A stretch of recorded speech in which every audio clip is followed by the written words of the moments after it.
Within this video, we'll talk about a system. This is a broad term which can be used to help you picture the environment you are living in. It doesn't refer to a particular system set up by a group such as a religion, a political party, or a school of thought. The system is the thing that appears to be above and below everything in this world, causing your negative reactions such as stress and anger, addiction and depression. It can almost feel at times that we are slaves of the environment that we live in. As a starting point, we can generalize the human condition.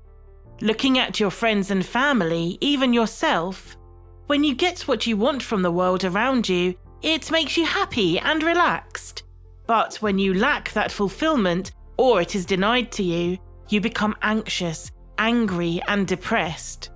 This can be over something small and materialistic, such as missing out on a chance to win a car because you overslept and the event finished without you, to as life-destroying as being stuck in a dead-end toxic job where you're trapped in a cycle, needing money to exist and satisfy your basic needs, but being depressed and not managing your finances to help you save for a better future.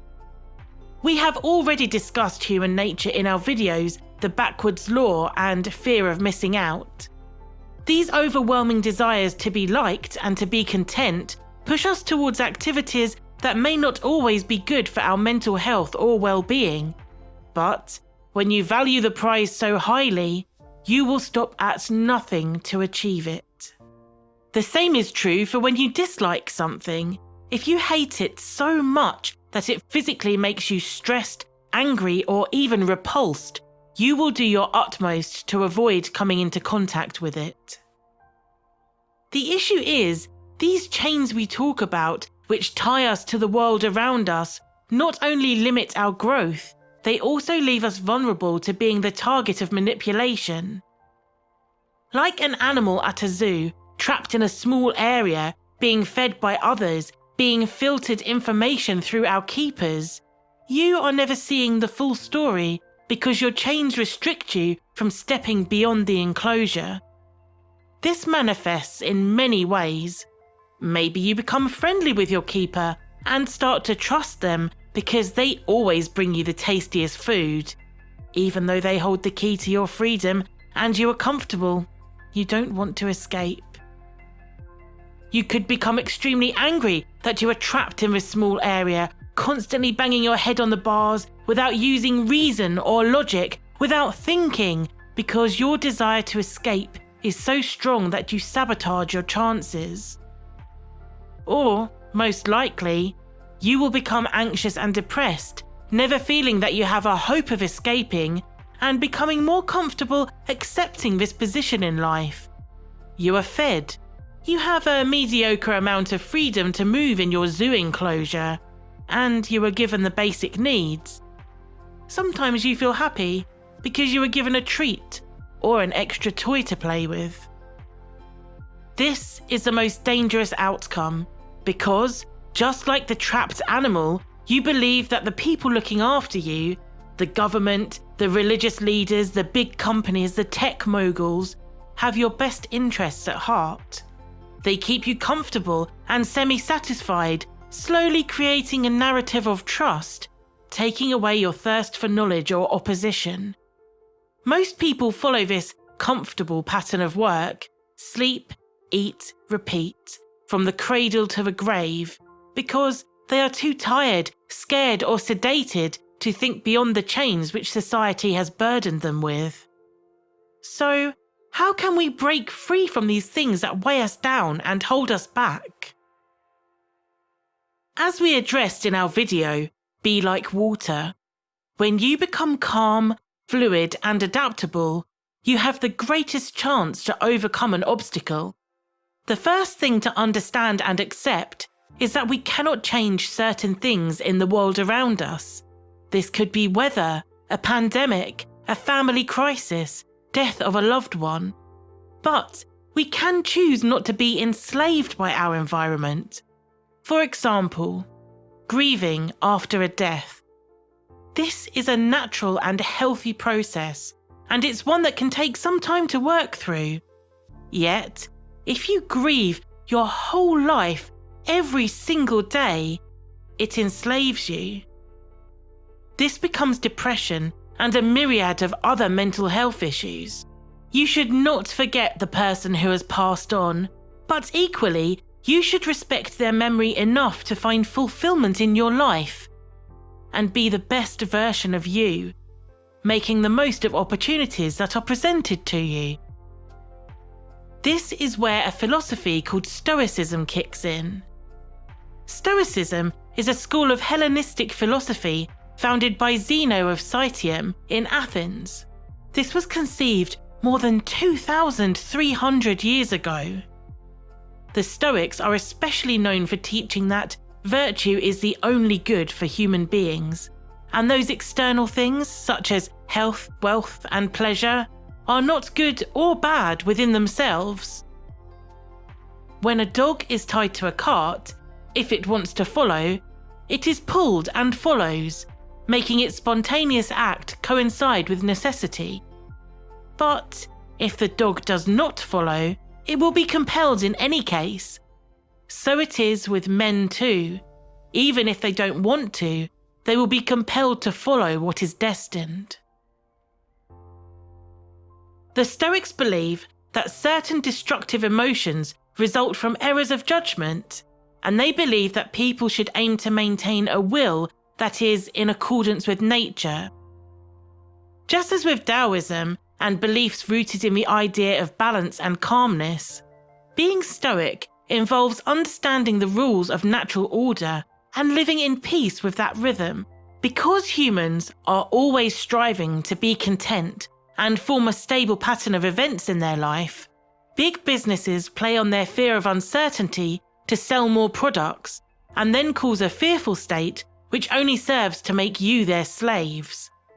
If you can be calm and acknowledge that your material environment of commercials, 24-hour news, pornography, greed and bright colours is not truly a natural environment, then you can weaken your chains.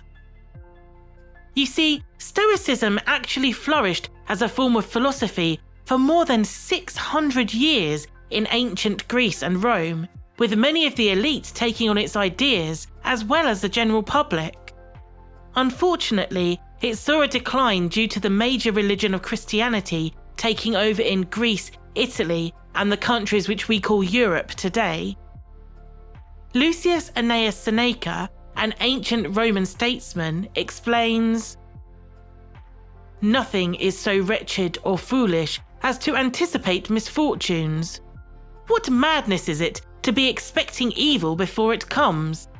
It is not the man who has too little, but the man who craves more that is poor." This is true. Break away from the idea that the narrative you are being fed every day is the only truth. Once you use the available tools to discover and learn new things, you will begin to find that either things become easier because you have knowledge and can make better choices for yourself, or things become slightly harder because you are in the wrong place right now and need to work to align yourself with nature. Both of these scenarios are an awakening, and no matter how small you may think the change in your perception is, just taking that first step will weaken your chains to the system. Another part of the Stoic philosophy that applies heavily today is reputation. Once you have taken those first steps to broaden your knowledge, maybe you will begin to feel that you will be judged by friends and family. You could feel that the changes you're making to better yourself will ruin your reputation. But, as is the case with anything external, reputation is ultimately beyond our control. As a Stoic, you should understand that whether you care or not, the outcome will be the same for the people around you. The only damage that comes from you caring about your reputation is the stress and worry you give yourself. If we become open to the negative opinions of others, we leave ourselves vulnerable to manipulation and get distracted from our natural path. In other words, If we feel we owe something to these people around us, we become slaves to the system once again. Something that you will need to learn to do as a Stoic person is to endure uncomfortable or irritating situations.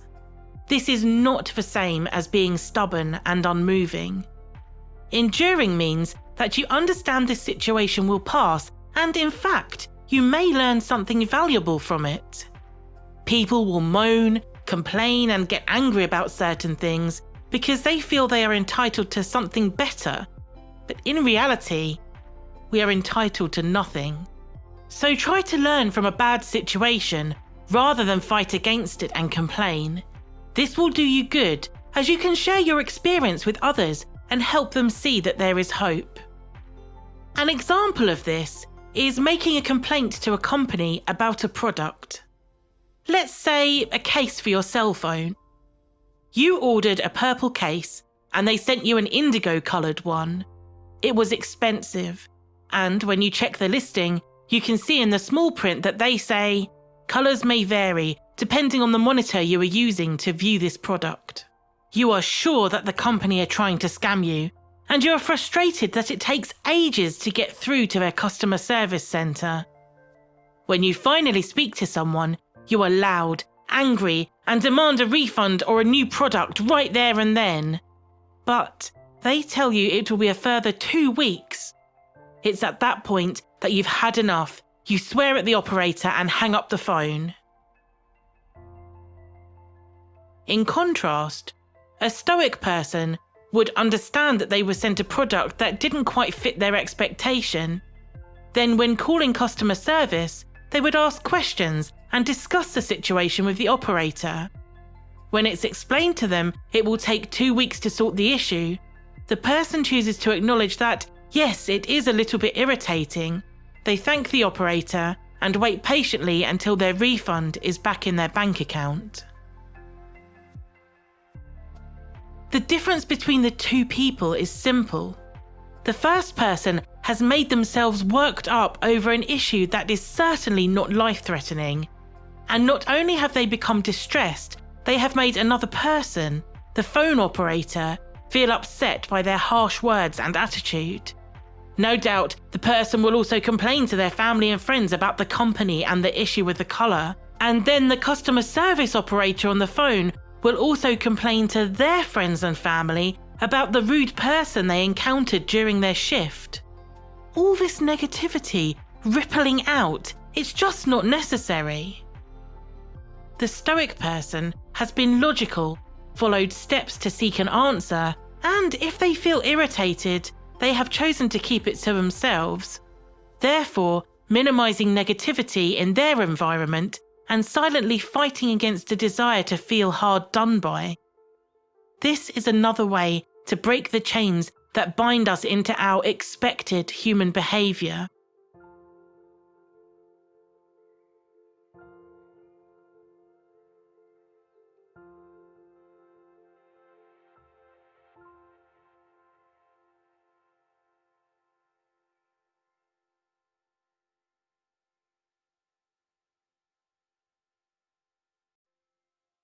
The final point that we will look at today, although it's certainly not the final point of Stoicism, ties in with the example of the angry customer. Choosing your response to any given situation. As we mentioned earlier, some things follow a natural cycle, such as grieving for a loved one, feeling that you're missing out on something, and of course, feeling that you're entitled to something better. The first stages of these feelings are where you acknowledge what is happening and what has caused it. The second stage is coming up with a solution, be that enduring the situation or addressing it logically. The final stage is arguably the most important. What is your ultimate response? How do you choose to respond to these outside influences, this environment, this system? If we accept that bad things can happen to good people, and that life is made up of these unavoidable external events, we must also be able to accept that there are things we can do that will minimize their impact on our lives. We make choices every second of every day, some we are aware of, and some are part of a system. How we move forward and vocalize our response will be the mark of whether we have broken our chains and begun our path to enlightenment. You can choose to hold your tongue if someone is deliberately goading you into an argument. You can choose to forgive someone that has made a mistake because they are also on their own journey of growth. You can choose to stand up for what is right and create awareness of inequality or racism. The point is, you have a choice in your reaction. If you find yourself in constant arguments with people, or maybe you feel you are being overlooked, now is the time to analyze your response to these triggers and break free from the chains that society forces you to wear. They are not protecting you, they are restricting you.